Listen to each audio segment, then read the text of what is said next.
Guys, good morning and welcome to another edition of Right on Rangers Live. Coming at you a little unconventionally today. Normally, we're post game right after the Rangers game. Kind of a little bit different with the game being out on the West Coast, ending so late.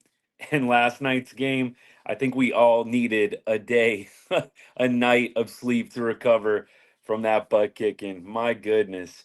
So, Rangers obviously last night lose the game 15 to 2. It wasn't particularly close. I mean, I guess if you want to count the first 3 innings or so. Otherwise, it was not a particularly close game. And I really don't think that after the 6th inning, it was even worth watching at that point. So the Rangers, of course, at one point trailed, I believe, 3-1 going into the bottom of the 5th inning, or excuse me, the bottom of the 4th inning. It was still a 3-1 ball game. Hope was still somewhat there. And then the game just got completely away from the Rangers in the bottom of the fourth. And let's go ahead and let's recap everything for you.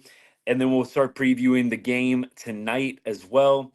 So before we get started, though, here at Right On Rangers, we cover everything sports, but we put a little bit of an extra emphasis on all the teams we love from the great state of Texas, including the Rangers and especially the Rangers during baseball season. Thanks for joining us today, whether you're with us live or on the replay. I appreciate it.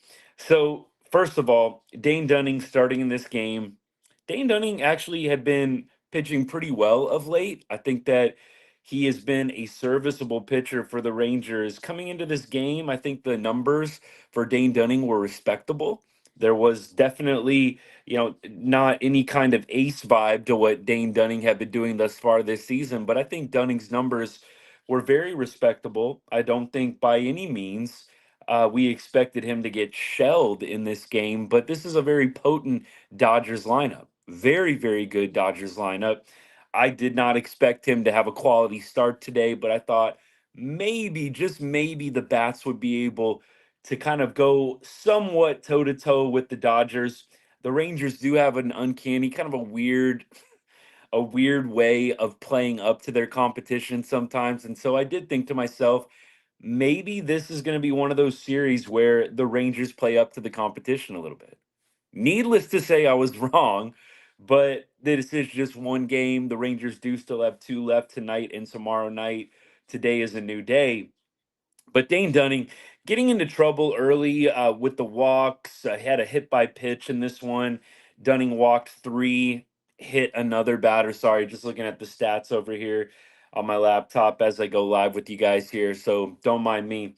But too many free bases. You're never going to be successful. You're not going to win a lot of ball games against this Dodgers team, giving up that many free bases. It's just not going to go well. So to see that Dunning walked three, hit another, it's not really a shock that he gave up 6 earned runs when you're facing a gauntlet of Mookie Betts, Otani, Freeman, Hernandez. It's just not going to go well for you walking three and giving up 4 base hits plus hitting another batter. So you're talking about 8 base runners total in 3 and 2/3 innings. That's not a recipe for success. So, really, in this one, I think all of the Rangers pitchers, except for Kisner, not even Kisner, sorry. Every single Rangers pitcher in this game walked a batter. That's not good. 8 total walks. You're creeping up to double digit walks. It's a big reason why the Rangers weren't successful. And I understand you're trying to pitch around, you're trying to avoid the big hitters in the Dodgers lineup, avoid damage, I should say. And you're being careful. You don't want to groove anything to a lot of these batters. But at the same time, you got to let the defense work. These guys are going to put the ball out of the ballpark. They showed that last night, but you can't walk guys. Then when somebody else comes up, they just have runners on base to hit a home run. So I don't think that being careful is the best strategy with this Dodgers team because you can't do it with everybody in the lineup. At some point, you've got to let the people behind you, got to let the defense work. No, don't center cut pitches, but you've got to be competitive in the at bats. A lot of these hitters are so good. Otani, Freeman, Betts. they're not going to be chasing junk. So you can't always be nibbling at the corners in every single at bat against these guys. You've got to go after them, and you've got to attempt to let the defense work behind you. But giving up, what, 9 or 10, if you include the hit by pitches, 9 or 10 free bases, it's no shock that this game was 15-2. Then let's talk about what happened afterwards. Let's go through pitching, and then we'll talk a little bit about the lineup as well. Not that there's a whole lot notable in that department either. But we had Jonathan Hernandez come in. He limited his walks. He had one walk in an inning and a third, but Hernandez gives up 4 hits. So we've talked about Hernandez. Love the stuff. He's filthy. He can be a really, really good pitcher at times. I think we saw that in the Giants series, right? He comes in with the bases loaded and he strikes out 2 guys in a row without allowing a runner to score. Jonathan Hernandez has the stuff to be a big league pitcher. I think anybody that overreacts and wants Jonathan Hernandez gone, first of all, who's replacing him, right? Second of all, you got to see the pitches that he has in his arsenal when he is going good, when he is striking guys out. It's better than anybody we have on the AAA team. So I don't understand the Jonathan Hernandez DFA send down stuff. He's probably one of our better relievers. Maybe that's sad to say out loud, and it's obviously it's indicative of the Rangers and just who they have on the roster right now. They could absolutely improve the bullpen with some right-handed or lefty middle relief, somebody that can bridge the game to the eighth and ninth innings where we have Robertson and Yates. But Hernandez is among the best relievers we have right now. So I don't understand the get rid of Hernandez stuff. He didn't have a great game, but not a lot of pitchers are going to have great games against the Dodgers. It's going to take exceptional performances. So Hernandez didn't have his stuff, his A stuff, but Hernandez 3.43 ERA on the year, 4 hits, too many, 5 base runners in an inning and a third. It wasn't Hernandez's best game. I do think that Grant Anderson, I will say this, never have felt comfortable with him this year at all. He's had a couple of moments here or there, but we have to stop judging some of these pitchers by a couple of good moments here and there. And maybe people would point back to Hernandez and say the inconsistencies are there with him. I still say with Hernandez, the upside will take it in comparison to the other options. But guys like Grant Anderson, I don't see the stuff, and then I'm also seeing you get shelled every other outing. And Grant Anderson had to take one on the chin today. The Rangers were not going to be yanking Grant Anderson after the first couple of home runs when Dunning didn't make it 3 2/3, but 3 2/3, I should say. You really had no other choice. You had to leave Anderson in there, and Anderson got completely shelled. 4 home runs. I mean, that is a ridiculous amount of bombs for pitching 2/3 of an inning. So I believe Grant Anderson was optioned today, which makes sense. You needed a guy that was going to give you a little bit of length. You needed a guy that was going to potentially give you some outs. Only gave you 2/3 there, so that's not good. But Grant Anderson took one on the chin, and I believe he was optioned. So that makes a lot of sense. But I will say, I have never really been comfortable with Grant Anderson out there this year. Haven't been comfortable with him at all. So I really think that when we're talking about Grant Anderson, probably a guy that needs to be in the minor leagues, needs to be in the minor leagues right now, and needs to figure things out. And I don't particularly want to see Grant Anderson back in a couple of weeks either. I think Grant Anderson needs to have sustained minor league success. What does that mean? A month? 6 weeks? I don't know. But this isn't a 2 weeks, and he's thrown 5 innings and hasn't given up a run. To me, that's not something that I'm interested in bringing back up. I need to see Grant Anderson have sustained success down in AAA before I think about bringing him back up. Now, the Rangers might be forced, depending on the injuries, to bring him back up sooner than they'd like. But I think we've seen enough from Grant Anderson to say the dude is not completely major league ready. He's not ready to contribute on a major league roster right now. I mean, that's how I feel at this moment in time. I don't know Who would think that based on the 9.53 ERA he has? And we're not talking about 9.53 in 5 innings, 6 innings, and the ERA's inflated. We're talking about a guy that in the 2024 season has pitched 17 innings and has given up a lot of runs, has a 1.76 whip, so almost two base runners an inning, and currently has a 9.53 ERA. That's not going to cut it in the big leagues. So I really feel Grant Anderson needs to stay down with the minor league club for a while. If he were to have some crazy success in the next month, month and a half, okay, reevaluate. But if Grant Anderson goes down to AAA and his ERA is still 3, 4, to me, that's not major league ready. I want guys who have sub 3 ERAs coming up from the AAA team. There's nothing worse, I think, when you see the Rangers have called somebody up, but their ERA in AAA was 4 plus. I mean, the 4 plus guys that get called up from AAA, it's just a head scratcher. And you really know at that point, they just really don't have anybody. They're calling up a guy that had a 4 plus ERA in AAA.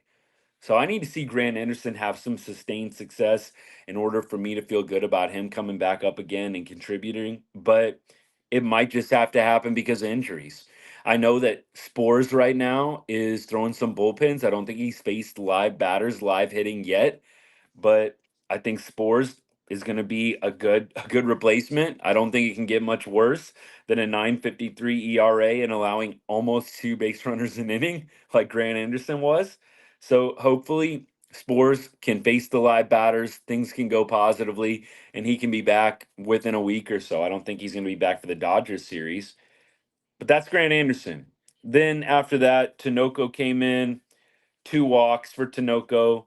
Another guy that has had some flashes, but Tinoco for me is another guy not consistent enough. And unlike Hernandez, excuse me, I don't think the stuff is there to warrant dealing with Tinoco and his inconsistencies. So he comes in, goes 2/3 of an inning, 2 walks, gives up an earned run. ERA is 7 on the season. And Tinoco, let's see how many innings he's pitched for us this year. So Tinoco 2024 season has pitched 9 innings, and you're giving up 7 runs per 9 innings. Tinoco's another guy. The stuff for me does not justify dealing with the inconsistencies. I don't know who's better than Tinoco down at the AAA level, but a 7 ERA and 9 innings pitched. And you're also talking about a guy that in those 9 innings has walked 5 guys and only struck out what six? Excuse me. Let me get these stats right. Struck out 8 guys in 9 innings, 5 walks, 9 hits, 14 base runners in 9 innings pitched.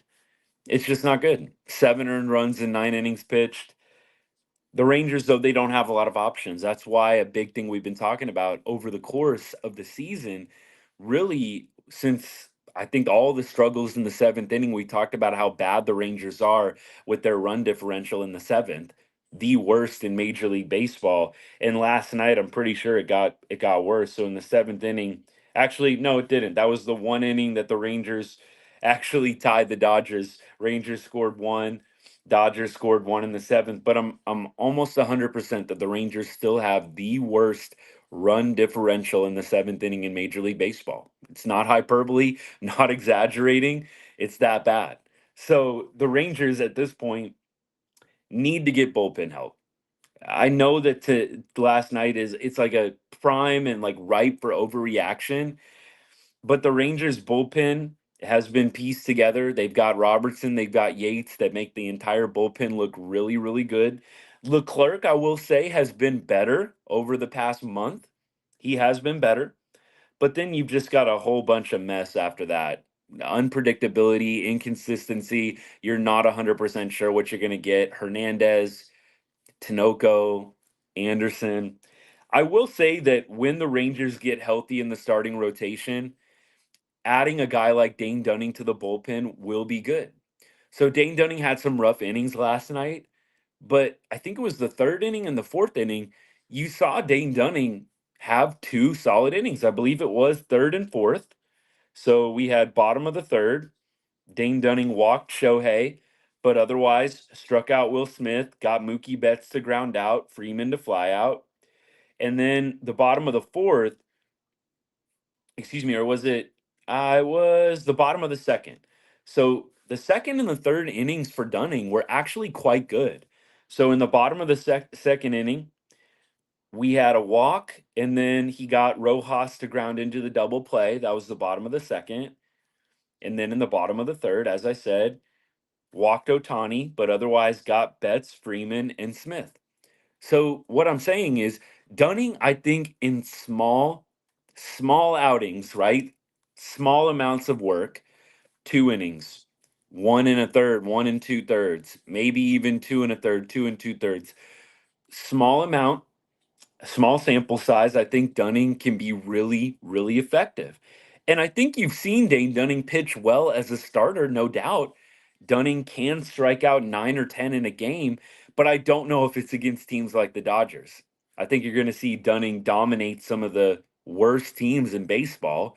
But when Dunning goes up against a team that's really, really good, I don't know if you're going to need to be expecting quality starts out of him. And in fact, I think this is a pretty typical stat line. I think it's the same thing with Andrew Heaney. With Andrew Heaney, I don't think it's really fair to expect you're going to get 7 innings, 2 earned runs against a team like the Dodgers. I don't think that's realistic. But I do think guys like Heaney and Dunning can be very effective in small doses against some of the top teams in baseball. And Dunning evidenced that by going two scoreless innings in the bottom of the second and the bottom of the third against the Dodgers, against some good batters in the Dodgers lineup, before he ran into trouble in the fourth inning and ultimately got pulled. So when you see John Gray, when you see Max Scherzer coming back, some of these starters for us are going to go to the pen. Urania, Dunning, probably, right? Maybe Andrew Heaney. So I think for me, the bullpen is going to get better, kind of that addition by subtraction. You subtract from the starting lineup, you add to the bullpen. And I think the Rangers are going to be in a different spot when they get some of these pitchers back healthy because the bullpen, middle relief especially, is only going to get better. And then you've still got Robertson and you've still got Yates that are going to be able to shut down the eighth and the ninth innings for you. So I do think that is the positive I take away from Dunning today is he's already trending towards the bullpen. So as a starter, I'm not really evaluating him completely that way. I'm looking at some of the innings that he actually had success in and back-to-back innings in the bottom of the second, bottom of the third, Dunning pitched very well against really good hitters. The walks are a problem. You cannot walk guys with this amount of consistency. You can't walk 3 or 4 hitters. I think he had 4 total free bases with the hit by pitch. You can't do that as a starter in the major leagues. If you do, you really, really have to have filthy stuff. And Dane Dunning does have good stuff, but then you get the pitch count high and you're not able to stay in the games. And ultimately, you end up taxing the bullpen and it doesn't work out well for anybody. So Dane Dunning, I think, is going to be effective out of the bullpen. Same thing with Andrew Heaney and some of the other guys that have been starting. And let's have some perspective here. Dunning and Heaney and Urania, they've stepped up as starters in ways that have far exceeded expectations. In fact, they should have better net stats and numbers on the year. But the reality is the offense has been so terrible that they've wasted the overperformance of some of these pitchers. So I really feel like it's easy to be hard on Dunning and what he did, but the reality is the bullpen, the starting rotation, they're going to have games like this and we only scored 2 runs anyways. So for me it's hard to rap on and on about the pitching. We still only scored 2 runs.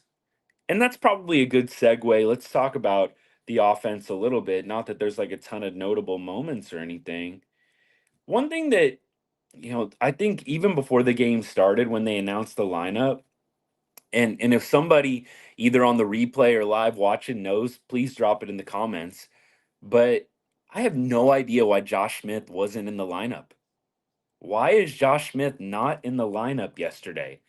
I know he came in, but you're coming off of an off day. Unless he's hurt, which I don't think he is, I don't even care. Josh Smith rakes off lefties. So for me, the lefty argument is out the window. Paxton is not some dominant lefty. His ERA was, I believe, over 4 coming into this game. He got it down to 392 going 6 innings pitched, only allowing 1 earned run. Paxton, the Dodgers starter yesterday. But I'm more or less 100% that Josh Smith's batting average against lefties is over 300 on the season. I don't understand at all the move to not have Josh Smith going. And I don't even care it was lefty lefty. Josh Smith hits lefties and he has hit lefties. So I think even before the game started, when I saw the lineup card for me, I was thinking no Seager. I thought we were gonna have Seager back tonight. It sounded like that was what was gonna happen. Excuse me, last night. I don't know if he's going to be back tonight. It does sound like he'll be back before the series is over. So I could only assume that means tonight or tomorrow night. But I think to have Seager and Smith not in the lineup, I know this is like over dramatic and overreactive to say, but were you just trying to lose this game? I mean, you were putting out already a lineup that was not competitive in my mind. I mean, you got Grossman hitting third. He had a 2 for 4 night. So look, props to him. Grossman's not a 3-hole hitter. He's not a guy that is going to drive the baseball out of the park often. You need power from your 3 and 4 spots. I'm sorry, Robbie Grossman, even with the 2 hits, I mean, both looks like singles. I mean, look, you can't have a singles hitter as your 3-hole guy. The 3-hole spot has been a problem for the Rangers all year long. Josh Smith, as much as we love him, he's been hitting 3-hole and doing well, driving in runs. But Josh Smith is not a 3-hole hitter, not an ideal 3-hole hitter. A great hitter this year. I'm not knocking on him when I say that by any means, but Josh Smith is not a 3-hole hitter. You need a guy in your 3 spot that can hit the ball out of the ballpark and consistently drives the ball for extra base hits. To me, that's not Josh Smith. Josh Smith, I think, would be a great 2-hole hitter, maybe even a great leadoff hitter. And I'm not saying that they need to have Josh Smith hit 1 or 2. I'm just saying in any major league lineup, I think Josh Smith would be a great leadoff or 2-spot hitter. He's not going to do that with the Rangers with Simeon and Seager. I think Josh Smith, though, that's where he belongs. Or you have him sixth, seventh, something like that. I don't think he's a middle of the order kind of guy, as much as I love Josh Smith. I think he leads AL third baseman in OPS. So look, the numbers are there, but I think we can all agree, not your prototypical 3-hole hitter. But to not have Seager and Josh Smith, and then to see Robbie Grossman hitting third, you see Wenzel playing third base. I know he had a hit, raised the average up to 097 last night. This lineup was just not going to win you a game last night. Can we all agree on that? I mean, I looked at this lineup when it got announced a couple hours before the game, and it's like, what are we doing here? Why is Josh Smith on the bench? He's hit lefties great, hits over 300 against lefties. Paxton is not Ranger Suarez out there, right? He had an ERA over 4 coming into this game. The record is good, but he plays on the Dodgers. A lot of pitchers are going to have good records pitching for the Dodgers, even if they're not having a minus or a sub 3 ERA. So I have no idea what the thought was. I thought, I saw a couple of tweets during the game that some of the Rangers media was going to ask about that. I don't know if they ever ended up asking Bochy about the Josh Smith decision. I think at that point it's a 15-2 game, and you're like, all right, we just got to go home and get out of here, man. Go back to the hotel, flush this one. But to not see Josh Smith and Seager, the vibes were just not great going into the game. And the Rangers already struggle against lefties. So for me, I did not feel confident once I saw the lineup card announced. Really thought, okay, Seager back. That's going to be huge. I heard they gave him a nice reception, by the way, at Dodger Stadium, which, hey, great, awesome. You know, anytime a player leaves and goes to another team and it's kind of about the money, it's hard to really say 100%, how a team's fan base is going to receive him when he comes back. But I thought Seager was received very positively based on what I saw on the replay, and good for him. Hopefully, he'll end up playing tonight, maybe tomorrow at the latest. The Rangers need his bat back in the lineup. They need that bat back in the lineup badly, badly. So, with that, let's continue and let's talk more about the Rangers going into the game tonight. Let me pull up the matchup real quick and then we will start wrapping things up. And I'll have a video out previewing the game tonight, probably later on in the day today. It's still pretty early on. The game, of course, doesn't start till like 9:10 Texas time, so we got a while. But we'll put out a video previewing the matchup, going through our system, betting 1 cent on Texas Rangers money line for every follower. It's funny the Dodgers fans come out. It depends on the fan base, honestly. But I'll always in my posts, include like the Dodgers hashtags and stuff like that. And it's funny, for the small teams, you don't hear very much. But I had definitely had some Dodgers fans dropping in on the video that I posted yesterday. Of course, after they had taken like a double-digit lead, man, it's gonna happen. Dodgers are a tough team. I'm not worried about the Dodgers fans, but I'll tell you what, it's just one of those games where you throw up your hands. It was a tough night for everybody on the Rangers all around. So is what it is. We got to move forward to the game today, though. And in today's game, I do believe they announced that John Gray is going to be the starting pitcher. So don't know what his numbers are. John Gray has seen the Dodgers a lot in his career pitching for Colorado. Dodgers interdivision. I don't want to say rival. I don't consider the Rockies and Dodgers to be rivals. But look, he's seen the Dodgers quite a bit. They've seen him quite a bit over the years. So I think that John Gray has like a 4+ ERA against the Dodgers in his career. Now that's going back to like 2015, right? 2016. So not really an indicative stat of how he's going to do in tonight's game. But when those matchups, when John Gray gets officially announced, like on MLB.com right now, the Rangers starter still shows TBD. But I did see a couple of Rangers reporters announce that Gray is the starter tonight. Walker Bueller is starting for the Dodgers. Bueller has a 4.82 ERA. So he's actually coming off of Tommy John surgery last year. Bueller did not pitch at all last season for the Dodgers. Bueller is a great pitcher. In the past, he has been one. He's been like an ace level pitcher, but this year, not his year. And if we look at his last 7 games, his last 7 starts, we're going to pull those numbers up for you here in a second. Last 7 games, uh, looks like he is at a Actually, let's go. Let's do this. Last 3 games. So he played Pittsburgh last 3 innings pitched, 7 hits, 1 walk. So 8 base runners in 3 innings against the Pirates.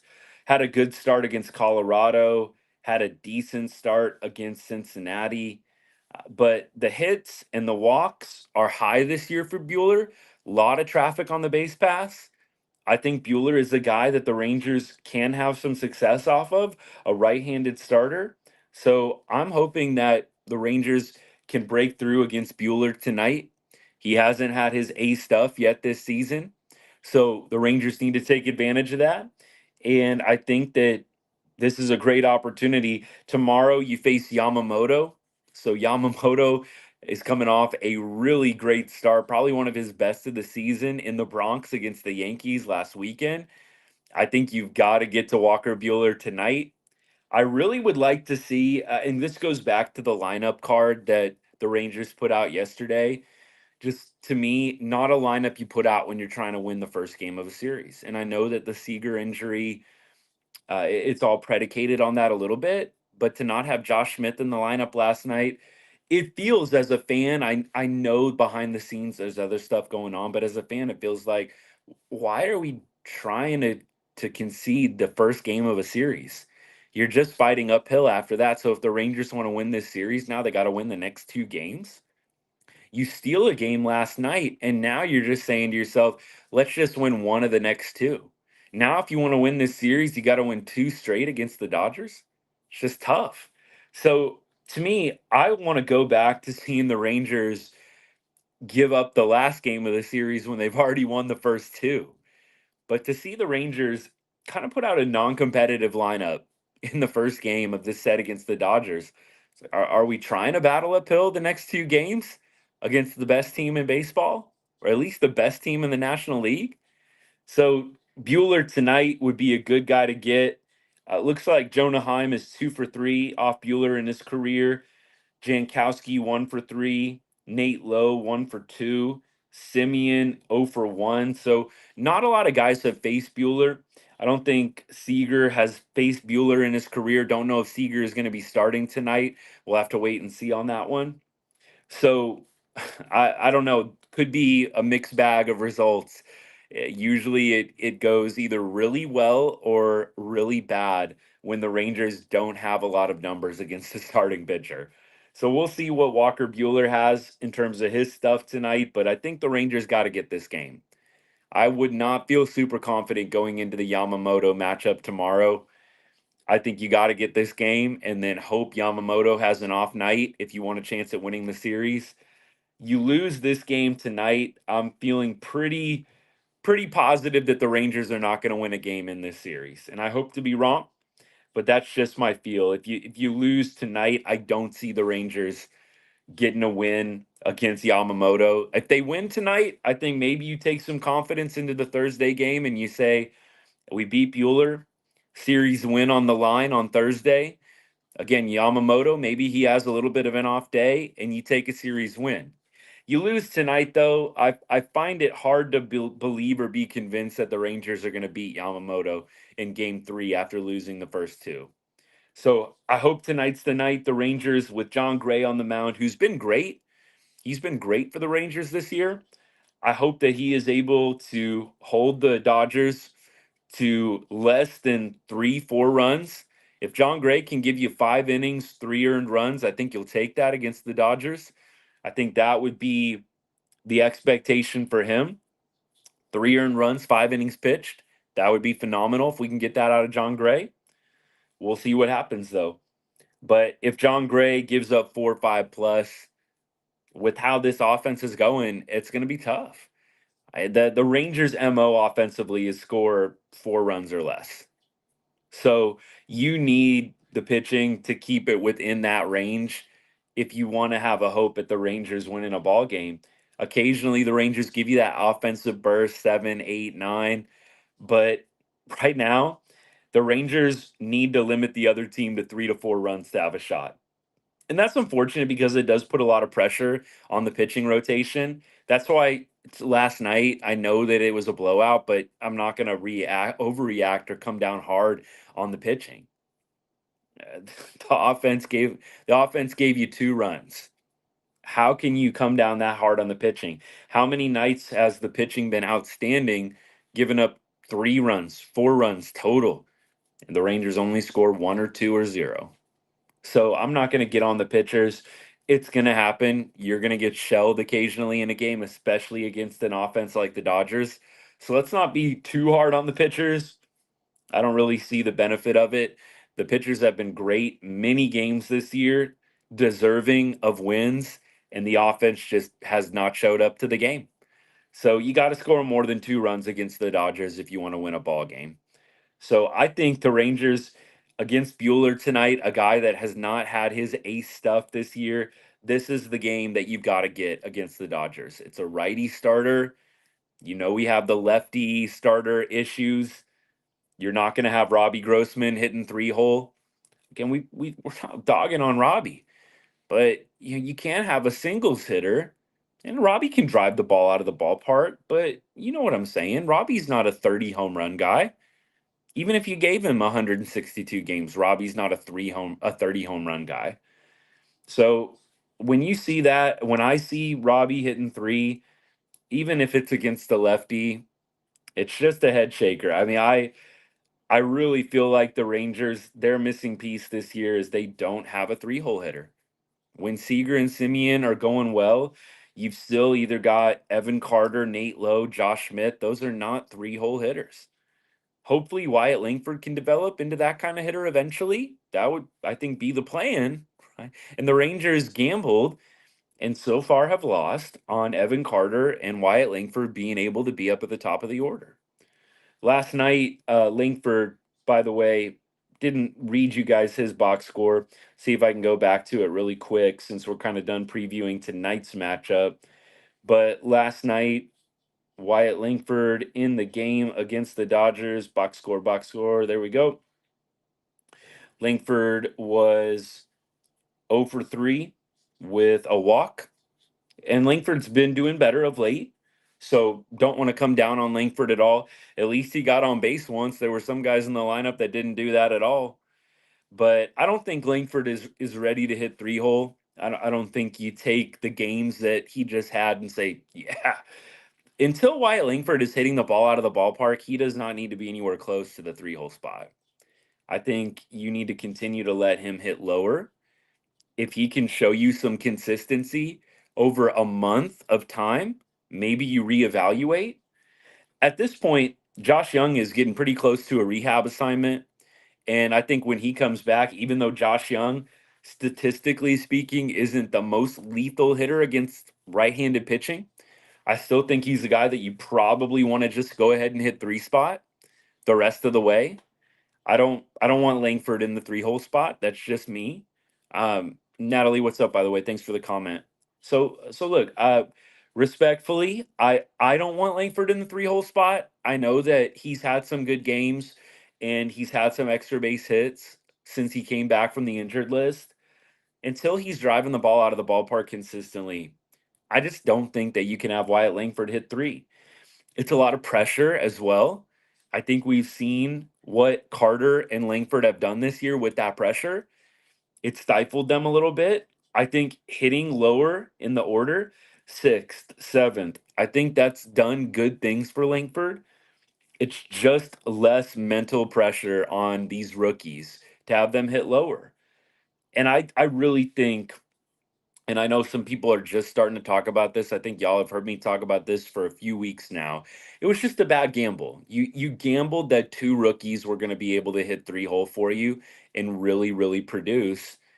And I don't know if that was the best gamble when there were right-handed hitters available that could have helped you in this lineup. So, you let Garver go. And the Garver, it's not a release because his contract was up, right? But you let Garver go. Garver's not having a great season for the Mariners. So good for you. You were right on Garver, but you didn't you didn't get anybody to come in and fulfill that production. And Garver was a middle of the order kind of guy. So good for you. You were right on Garver. He's not having a great season, but you didn't replace him with anybody. And you thought that you were going to replace Garver with Carter and Langford, and that hasn't worked out either. So I think the Rangers needed to add a bat in the offseason, a right-handed bat. They didn't. I think now they need to add one at the trade deadline, but they're just going to have to tread water for the next few weeks. This is a brutal week of baseball for the Rangers. You've got the Dodgers and you've got the Mariners in Seattle. I don't know who they've got next week. We went through it the other night, but I forget who they have after the Mariners. I'll try and look it up right now. So let's see. Friday, Saturday, Sunday, Monday. Looks like the Mets come to town. That's right. Mets come to Arlington after the Mariners series. And look, the Mets don't have a good record, but they've got some good players. I don't think the Mets are like a pushover team, especially with how the Rangers are playing right now. So this is a tough week of baseball, tough week and a half of baseball for the Rangers. And I hope that they are able to just stay afloat. Right now, they are 4 games under 500. I think that's still manageable. You start dropping down though close to double digits, it starts getting scary. You start thinking about selling rather than buying at the trade deadline. So tonight, Walker Bueller, John Gray. Hopefully, it will go better than today. My goodness. Let's look at the AL West, and then we're going to wrap things up here, guys.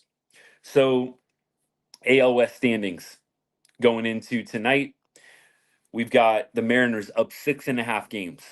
That lead is continuing to increase. Mariners are on a 3-game win streak right now. So 6.5 games. The Astros are now 7.5 games back. The Astros won last night. The Angels are 12.5 back, and the A's are 13 back. Rangers are only 3.5 games out of the wild card right now. So you're 6.5 out of first, you're 3.5 out of a wild card spot. With this many games left, what they have like 97 games left. That is a good spot to be in. 3.5 back of a playoff spot, 6.5 back of the division. That's not terrible. But you need the Rangers to tread water until the trade deadline, till they get everybody back healthy. My biggest fear, though, is that the Rangers are going to get guys back healthy and the offense still is not going to be moving like it should, producing like it should. And that is why I feel very strongly the Rangers got to go out and get a right handed bat. You at least have to say you tried. Am I saying that they're going to go acquire a right handed bat, insert it in the lineup, and then they're going to be the best offense in baseball again? No. But I think if you're hanging around 500 and you're 3.5, 4 games out of a playoff spot with 90 plus games left, I think you have to at least say that you tried. Hey, we went out and acquired somebody, we tried.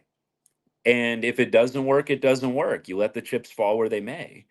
But I think you at least have to say that you made an attempt if you are within that striking distance of a playoff spot and your offense is struggling this much. And those trade talks are going to start to heat up as the deadline approaches. Trade deadline still probably about a month ish out. Let me see if I can get it up for you guys real quick. MLB trade deadline. Let's see what we got going on. MLB trade deadline 2024. Let's see. Of course, it's not like super easy to. Oh, July 30th. Okay. So look, we still got like a month and a half left before the trade deadline. I would like to see kind of like how we acquired Chapman a month before the trade deadline. It would be nice if we didn't have to wait until late July to get a right-handed bat. That's what I would prefer. Can we not wait till July, late July, to get that offensive injection that we need? We'll see what happens. It'll be interesting. So let's go ahead and let's start wrapping things up for tonight. I'll check comments one more time. Appreciate y'all tuning in and joining us, whether you're live or on the replay. Thanks so much for the support. And as I always ask at the end of every show, if you know a Rangers fan, you know an MLB fan, because we just talk baseball in general sometimes here Right on Rangers, please share this with them. I would greatly appreciate that. Share this video, share the account with them. Let's keep growing this community of good people talking Rangers baseball and baseball in general. I love it. News around the league. There's a lot of trade talk stuff going on. Dodgers adding Biggio from the Blue Jays. I don't know. I don't know if there was really a need for them to do that. Probably just a depth move. All-star voting. That absolutely is fun times. We'll see what happens. The fan vote is cool. I do like that in All Star for MLB games, the fans decide, and I know in a lot of sports it's kind of like that. But we'll see how the fans do voting in players. Unfortunately, sometimes it's a popularity contest. So Josh Smith leading AL third baseman in OPS, right? He's probably not going to get an All Star nod. Maybe he'll get added by Bruce Bochy because Bruce Bochy is coaching the AL All-Star team. So it could be a good opportunity for Boch to show a little favoritism. Don't mind if he does. But I think Josh Smith, guys like that just aren't popular around the league, are probably going to get snubbed. It just is what it is. Beyond that, Paul Skeens pitched last night. I actually got to see that game doing some traveling for work and in St. Louis for, like I said, for a little bit of work on the road this summer and got to see Paul Skeens pitch last night. That was an absolute blast. It's crazy watching him pitch, and every time on the radar, it's 100, 101. Then he comes at you with the off speed pitch at like 76. I don't even know how you hit that. The speed changes, it's just absolutely crazy. And I believe, yeah, he went 7 scoreless innings. The fans in St. Louis actually gave Paul Skeens a standing ovation. That was really, really cool to see. You don't see that in a lot of ballparks. Cardinals fans, I think, are pretty well known for being pretty classy. I know that the Cardinals and Rangers have their rivalry from the 11 World Series. I get it. But the Cardinals fans, to me, one of the classier fan bases in baseball. And by the way, I grew up cheering for the Cardinals. Grew up in the St. Louis area. Lived here for a while, so for I'm a little bit biased. When I moved to Texas, when I was kind of in, I don't know when it was, like maybe middle school, it was just hard not to hop on board with the Rangers. All my buddies were Rangers fans. I went to a ton of Rangers games, and it was just hard not to hop on board. Josh Hamilton, Ian Kinsler, Michael Young, Hank Blaylock, Teixeira when he was playing for us. It was just hard not to fall in love with some of those guys. And the Rangers were just so good offensively, bad at pitching during that time, but so good offensively. They were just a really, really fun watch. So I did make the full conversion, but the Cardinals always have a special place in my heart. Love cheering for them as long as they're not playing the Rangers. That was another way I could tell, like during the World Series in 11, I wasn't sure like who I was going to go for. I felt really torn, but as the series went along, I wanted the Rangers to win really badly, and that's when I knew like it's Rangers for me. It's Rangers. But it was fun last night being back at Busch Stadium, seeing Paul Skeens throw. It was actually a no hitter, a perfect game for each pitcher through like 4 innings. So classic pitchers duel last night in St. Louis. Paul Skeens, Miles Michaelis had a perfect game through 5 innings, I believe. And then Paul Skeens was dominating. Pirates ended up pushing a couple runs across at the end to win, but it was fun to be there and fun to see Paul Skeens pitch. He's the real deal. He is the real deal. He's going to be a really good pitcher. It's kind of scary. He's this good this early. Let me get to comments and then I'm going to wrap things up for today, guys. This comment says, I agree with you. Langford needs to develop more, needs to start hitting homers more before he gets moved up in the lineup. But he is a power hitter, so eventually he'll do that. Absolutely.